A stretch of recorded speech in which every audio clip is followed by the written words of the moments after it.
Hello everyone, what's up? Welcome to Literary Theory and Criticism. In today's video, we are going to discuss the literary theory called Neo-Criticism.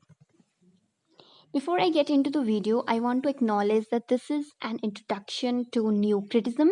I have tried to cover some major concept that will give you basic understanding what Neo-Criticism is all about. Still, there is a lot to cover and to know, but this is just a video where I could not cover everything because that's impossible. So, without any further ado, let's just jump right into it. New criticism is all about the text. No need to dig up author's very private personal journal. The text that matters. New critics not interested in reading every writer's innermost personal musing. They do close reading in order to gain insight into the work, form, literary devices, and techniques. New critics developed as a reaction to the older literary history school of US North, which influenced by history and meaning of individuals' words and relation to ancient language.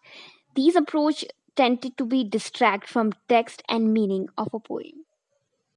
New criticism started with I.A. Richard. I.A. Richard has been called the father of new criticism. He is a Cambridge scholar. He wondered what techniques do we use when reading a text. In 1929, he published the book called Practical Criticism, and in his book, he reported an experiment. He in his class he drops a bunch of poem to his student in which the titles and author's name had been removed. Then they can use the response for further development of their close reading. Richard was interested in why people respond to these poems the way they did. In 1939, Richard begins teaching at Harvard and influenced a new American literary theory. And 2 years later, John Crow Ransom, an English professor and also an amazing poet and a renowned literary scholar who also found the group called the Fugitive, published his book called New Criticism, and the new book's title was applied to this young method of examining text. So it was Ransom who is credited with coining the term New Criticism. He also published several books and academic articles about stressing the importance of close reading and spreading the word that the political, social, and biological context in a poem doesn't matter. New criticism went on to become a popular method of literary analysis throughout the middle of the 20th century. New critics begin the movement by looking at poem almost exclusively. It is very difficult, of course, to do a complete new critical close reading of something as long as novel or a 5,000 line play. If you are using new criticism method, then you just pay attention to every little element of text, like forms, text, technique, metaphor. See, you are looking at the form, then you will probably look at in poetry what kind of form it has. It's sonnet or a lyric poetry. If it's a sonnet, that traditionally it's going to have 14 lines, and those lines are written in iambic pentameter. In technique, you look at the rhyming scheme. Important term in this concept of literary criticism is intentional fallacy, a term used in 20th century literary criticism that was introduced by Wimsatt and Brisley in their essay called The Verbal Icon 1946. They describe by this term the problem inherent in trying to judge a work of art by assuming the intent or purpose of the artist who created it.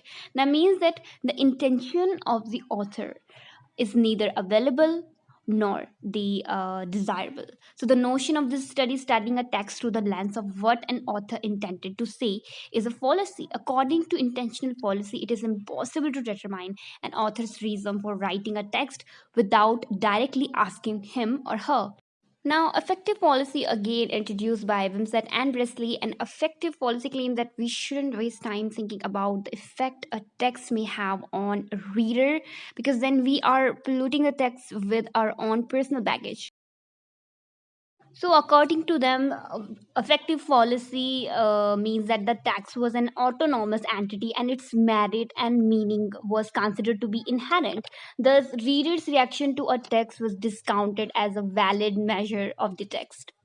Now, let us take an example of Hamlet and try to understand how we can apply new criticism, the theory of new criticism in this play Hamlet by Shakespeare.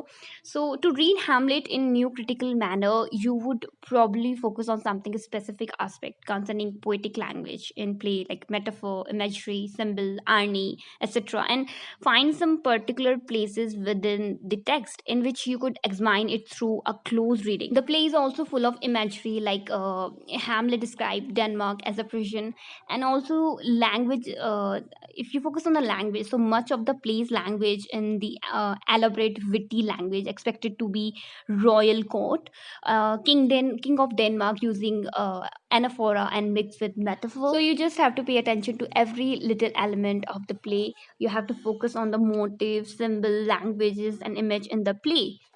So, once again, let's sum up the new criticism. New critics believed in primacy of the text as an autolytic, that means complete within self. Such a text is to be read by the technique of close reading. They believe that critics' job is to help readers appreciate the form and technique of the art. So, thank you so much for watching, everyone. I hope that this video was informative. Thank you.